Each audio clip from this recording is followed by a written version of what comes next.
Many homeschool parents are drawn to classical education because they want more than a bank of knowledge and high test scores. They want truth, goodness, and beauty to shape their children. And yet, even in classical homeschools, music is often treated as optional, something extra, only included if there's time, special talent, or specific instrument training. But classical education was never meant to work that way. In this video, I want to explain why music is not an enrichment subject, why it has historically belonged at the core of classical education, and what we lose when it's missing. I teach music history and appreciation for homeschool families. Let's talk about why music matters more than we sometimes realize. Classical education did not begin with textbooks, it began with formation. In the ancient world, education was shaped by the liberal arts, and music was one of them. Not because everyone was expected to perform, but because music was understood to train the soul.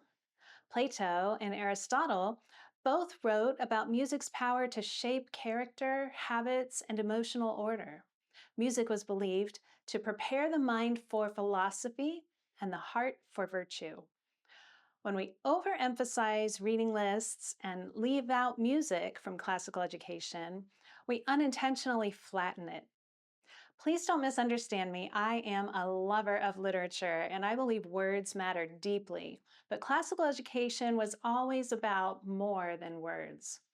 Music gives students a way to experience order, proportion, tension, and resolution long before they can articulate those ideas in writing. Classical education values attention, patience, and the ability to dwell with complexity. Music trains for these skills naturally.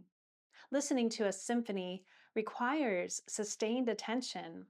Following a melody teaches memory, prediction, and expectation. Hearing harmony and dissonance helps students recognize order and balance.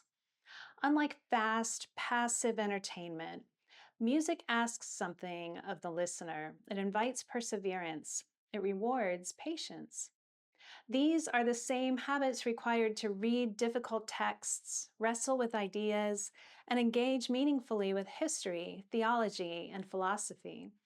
So, music does not compete with classical education or add a little something to it, it beautifully supports and contributes to it. Classical education is not only about knowing what is true, it is about learning to love what is good and beautiful.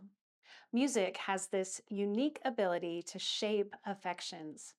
Children who regularly listen to well crafted music learn, often subconsciously, that beauty takes time, structure, and restraint. They learn that meaning unfolds gradually. This kind of formation cannot be rushed, and it cannot be replaced by explanations alone.